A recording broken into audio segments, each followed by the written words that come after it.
Hello students, welcome to EPG Pathshala. I am Dr. Ankita Jain from DSPSR New Delhi. Today we are going to talk on module Incentives and Fringe Benefits Introduction from paper Human Resource Management. Objectives. The primary objective of incentive scheme is to attract and retain efficient employees and induce them to work harder in the job. Developing on ownership interest, incentive schemes aim at creating a personal interest among the employees in organizational affairs so that this will in turn improve the sense of responsibility of these employees. Next, enhancing employee motivation. Organization looks at incentives as a value option to increase and sustain employee motivation through monetary and non-monetary rewards.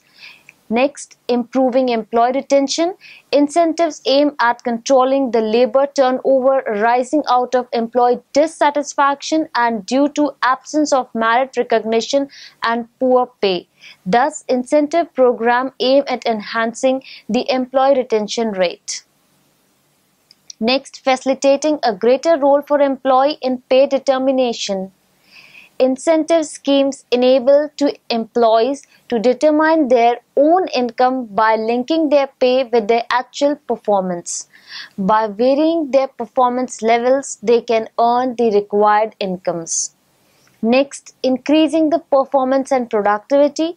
By establishing a link between the pay and the performance, organizations aim at increasing organizational performance and employee productivity to the desired level. Next, reducing the labor turnover. Through productivity-linked schemes, organization seeks to avoid permanent raise in the pay levels of the employee.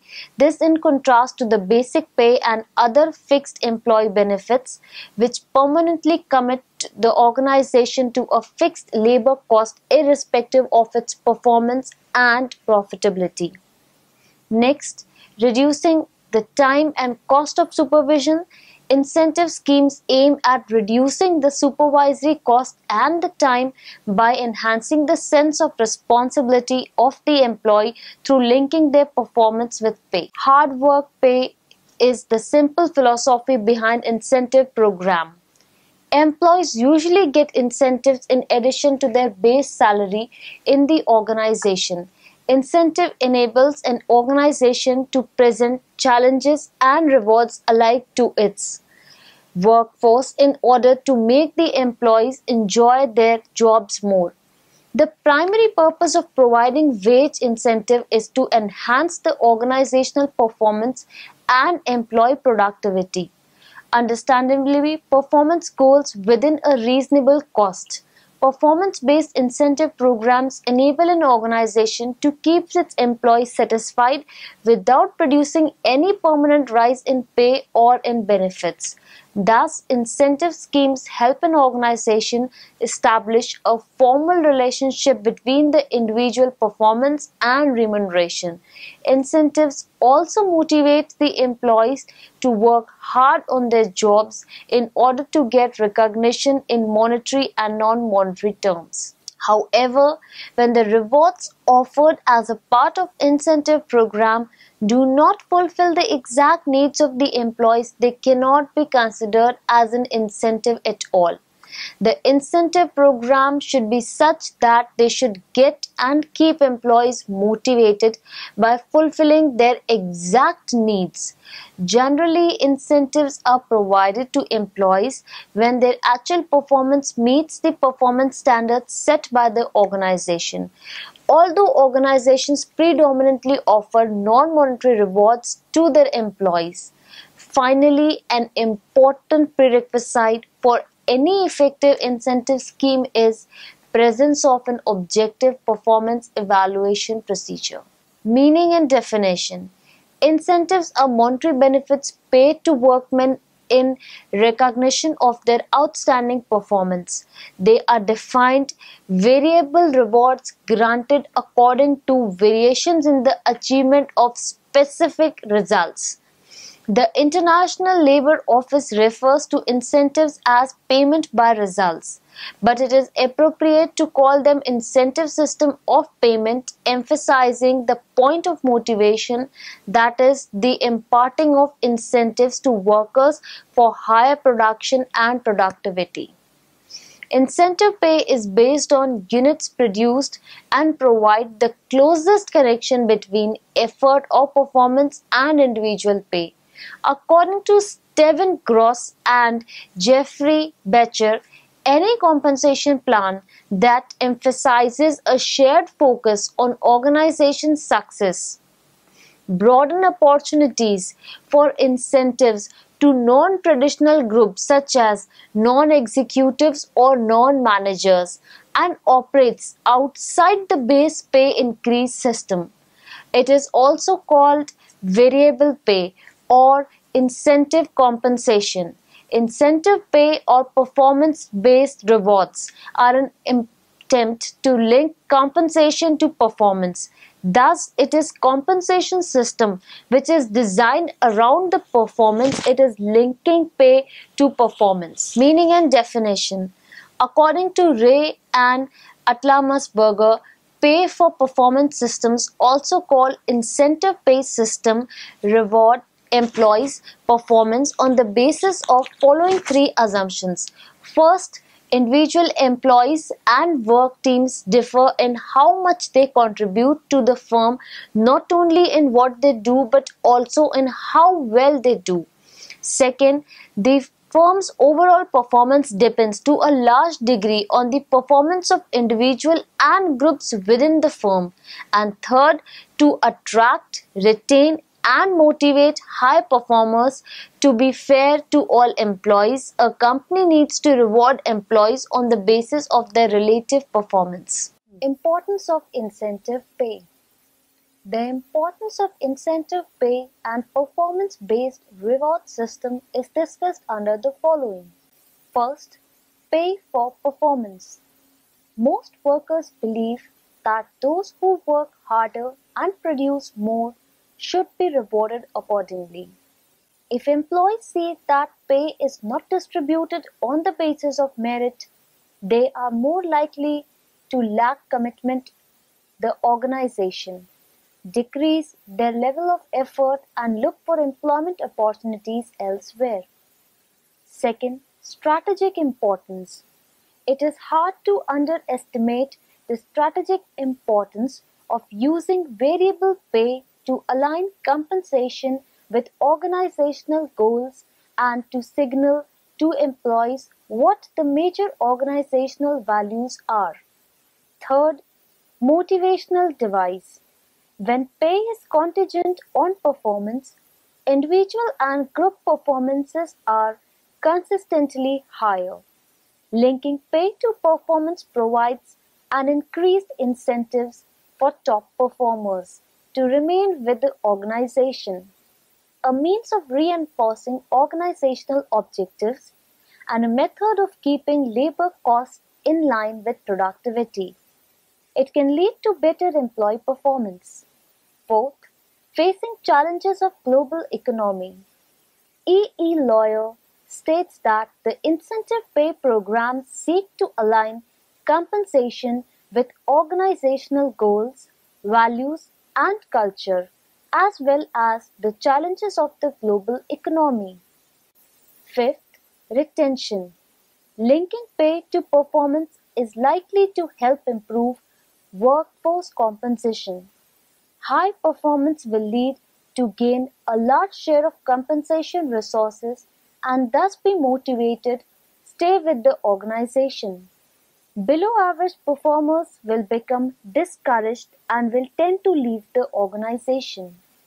Productivity. When performance is linked to rewards, those capable of doing what will lead to a top productivity are motivated to do so. The top performers make the extra effort that will result in productivity when they know they will share in the rewards of their productivity. Seventh, cost savings. An obvious benefit of pay for performance is the capability to link compensation cost with productivity results. By basing pay on performance, employers can ensure that compensation costs, typically a major cost of doing business, will be tied to organizational results. When the results are poor and the organization is less able to pay, compensation costs are lower. 8. Attainment of organizational goals. Because of their important influence on motivation and satisfaction, reward systems have the ability to communicate organizational objectives. By linking pay to defined performance, it is also possible to ensure that individual objectives, employees whose efforts are not synchronized with organizational objectives, will not enjoy an equal share of rewards. The incentive planning process. Though each organization can have its own style of incentive plans to serve the needs of its employees, the incentive planning process shown in figure can be adopted by any organization with necessary modification. Step 1. Setting objectives for incentive programs. Step 2. Determining the nature of reward and the mode of payment. Step 3. Sharing goals with the employees. Step 4. Evaluating the actual performance of the employees. Step 5. Application of incentive plans. Step 6. Feedback. First, setting the objectives. The first step in the process of installing an incentive plan is the determination of goals for such incentive plans. Organizational objectives usually provide the basis for determining the goals of the incentive programs. Second, determining the nature of reward and the mode of payment.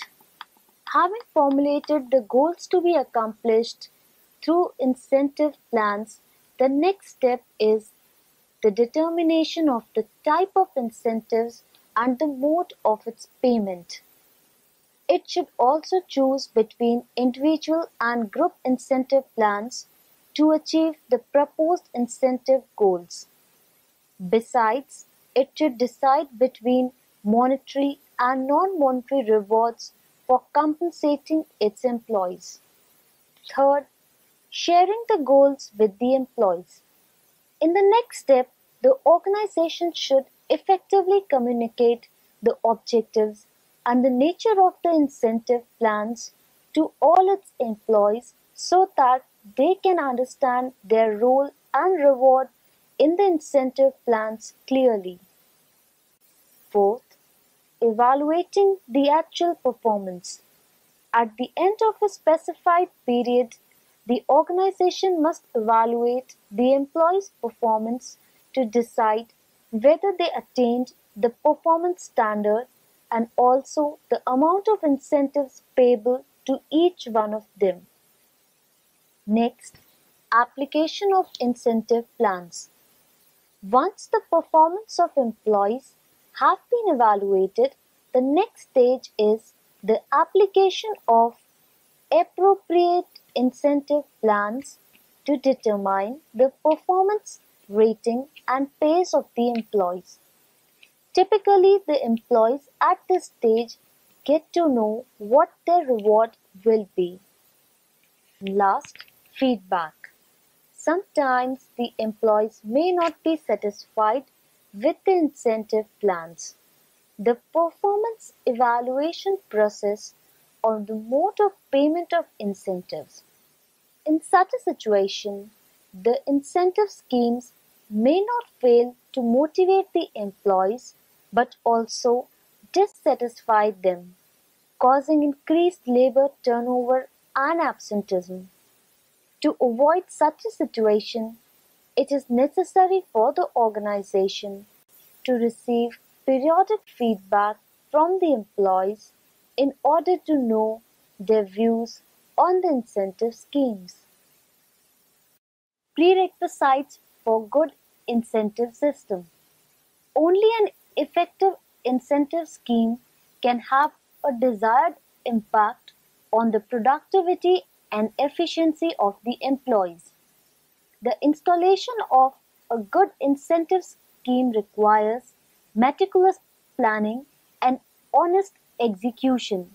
The organization should also make certain that the incentive schemes proposed to be introduced fulfill the following conditions. First, transparency. The foremost requirement of an efficient incentive scheme is its transparency. The scheme must be comprehensible to all employees who are part of the scheme. Even uneducated employees must be able to understand the working of the incentive schemes clearly. Second, objectivity. The incentive scheme should keep objectivity in the performance evaluation and incentive computation to the minimum. The greater the objectivity in the incentive schemes, the larger the scope for charges of personal bias and prejudice in the determination of rewards for employees. When the employees suspect unfairness in the distribution of monetary rewards, they might remain indifferent to or even oppose the scheme. Third, measurability. The next important prerequisite for an effective incentive scheme is that the scheme be quantifiable.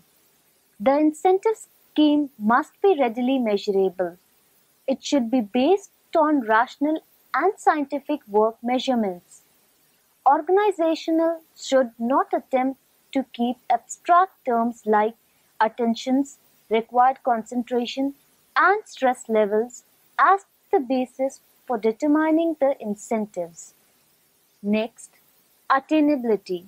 The performance goals fixed by an organization for computing the incentives should be practical and achievable. If they are too tough to be achieved by the employees, the latter may not be keen on accomplishing these goals. Eventually, the employees may develop an indifferent attitude towards the incentive schemes of the organization. Flexibility. An effective incentive scheme should be flexible enough to adapt itself to the changes in the internal and external environment. The organization must be able to effect changes in the scheme without too much delay. The administrators of the scheme should review its performance periodically and make necessary changes as and when required. Next, comprehensiveness. An effective incentive scheme should have something to offer for all the employees of the organization.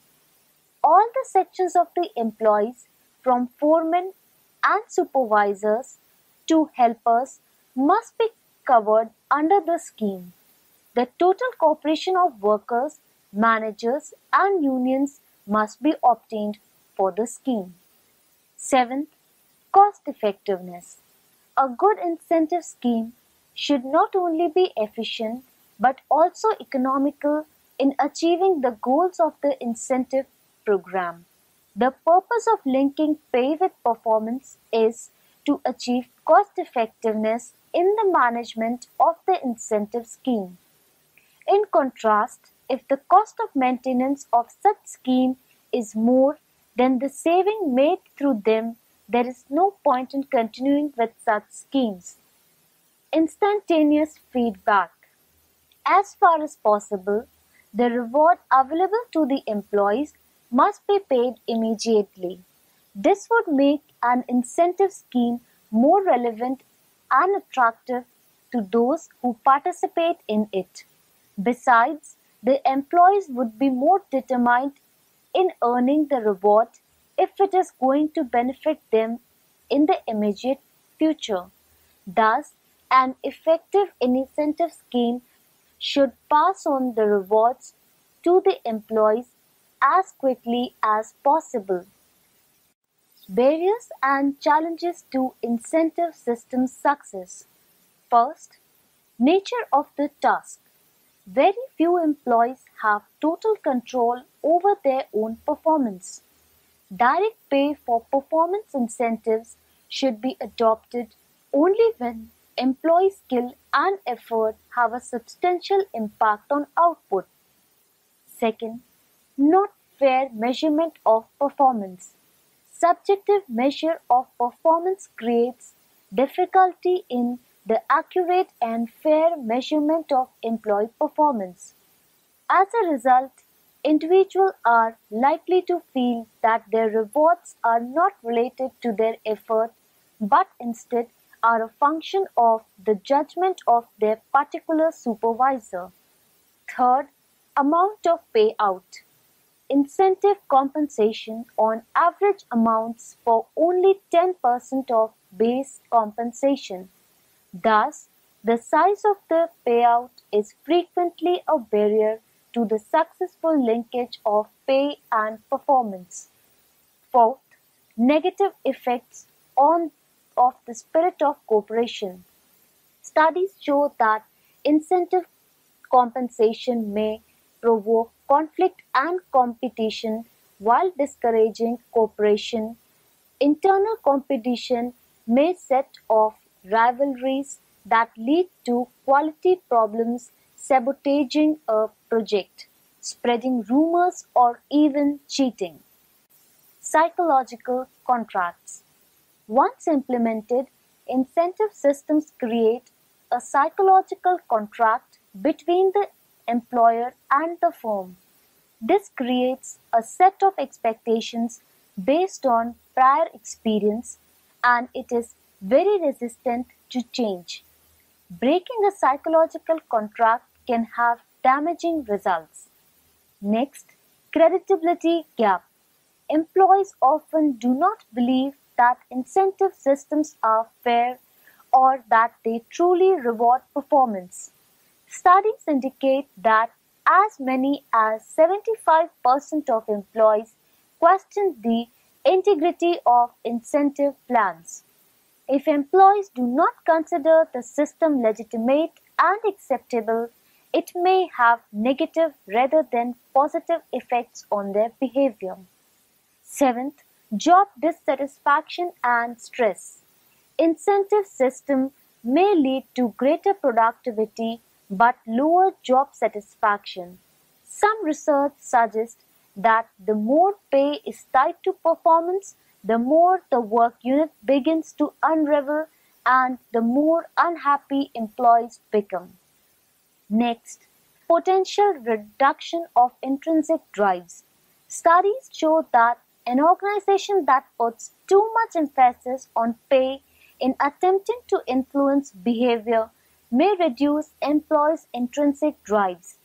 It may stifle their talents and creativity. Effect on mentality. To avoid subjective judgments and favoritism, incentive systems tend to rely on objective indicators of performance. This creates a do only what you get paid for syndrome. This is harmful for increasing the productivity. Lack of control. Employees often cannot control all of the factors affecting their performance. Some examples of factors beyond an employee control are A. Supervisors, B. Performance of other work group members, C. The quality of material the employee is working with, D. Working conditions, E. The amount of support them from management, and F. The environmental factors. Incentives in India. In a country like India, incentives are an important tool for motivating workers, improving productivity, and reducing cost per unit. Various 5-year plans have suggested introduction of incentive schemes to promote more efficient working of industries. The second plan recommended that the earnings beyond the minimum wage should be related to results and that the workers should be consulted before a system of payment by results was introduced. The National Commission on Labour suggested that under our condition, a wage incentive is concerned with an effective utilization of manpower, which is the cheapest, quickest and surest means of increasing productivity. The only practicable and self-sustaining means of improving manpower utilization is to introduce incentive schemes and stimulate human efforts to provide a positive motivation to greater output. In India, the need for introducing wage incentive plans is greater due to the following reasons. First, the average Indian worker is financially poor. Second, the productivity of the Indian workers is low and needs to be increased. Third, technology in Indian industries need to be modernized and upgraded. Fourth, effective application of wage incentive plan is likely to have a beneficial impact in the price level. Fifth, incentive schemes can be applied to all sectors of the economy in the national interest. The National Productivity Council conducted an All India survey of wage incentive plans in the country which revealed that first, incentive plans are more popular in labor-intensive industries. Second, group incentive schemes were more common than plant-wise or individual plans. Third, standards were fixed generally through time study and past experience. Fourth, incentive plans led to significant about 40% rise in average productivity. Fifth, more comprehensive plans lead to great savings in cost per unit and overtime working. And sixth, scientific techniques of work measurement are preferable in the setting of standards. Fringe benefits. The term fringe benefits refer to the extra benefits provided to employees in addition to the normal compensation paid in form of wage or salary. Advin Flippo writes, in the broadest sense, such fringes include all expenditures designed to benefit employees over and above regular base pay and direct variable compensation related to output. Belcher describes these benefits as any wage cost not directly connected with employees' productive effort, performance, service or sacrifice.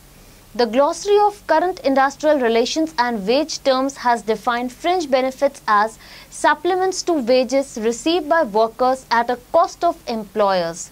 The term encompasses a number of benefits paid vacations, pensions, health and insurance plans, etc., which usually add up to something more than a fringe and is sometimes applied to a practice that may constitute a dubious benefit for workers. Objectives of fringe benefits. First, to promote employees' welfare and paternalistic attitudes. Second, to create and improve sound industrial relations. Third, to motivate the employees by identifying and satisfying their unsatisfied needs and to improve their morale. Fourth, to keep in line with the prevailing practices of offering benefits and services which are given by similar concerns. Fifth, to gain employees' loyalty and cooperation, encouraging them to greater productive efforts. Sixth, to provide security to the employees against social risks like old age benefits and maternity benefits. Seventh, to provide health care and safety to the employees. Eighth, to create a sense of belongingness among employees. Hence, fringe benefits are called golden handcuffs. Ninth, to meet the requirements of various legislation relating to fringe benefits. 10th, to improve and furnish the organizational image in the eyes of the public. 11th, to recognize the official trade union's bargaining strength, because a strong trade union always compels an employer to adopt a sound fringe benefits program for his employees. So, students, let us summarize what we have learned in this module. Wage incentives refer to performance-linked compensation. It helps to improve industrial relations, employee morale and productivity, work methods and teamwork. It may cause damage to employees' health, quality of work, industrial safety, interpersonal relations, etc. Proper climate, workers' involvement, scientific standards, guaranteed minimum wages, simplicity, equity, economy, flexibility, promptness, provision for appeal and follow-up are essentials of a sound wage incentive plan. Fringe benefits refers to benefits like paid holidays, housing, etc. in addition to regular wages salaries. Thank you.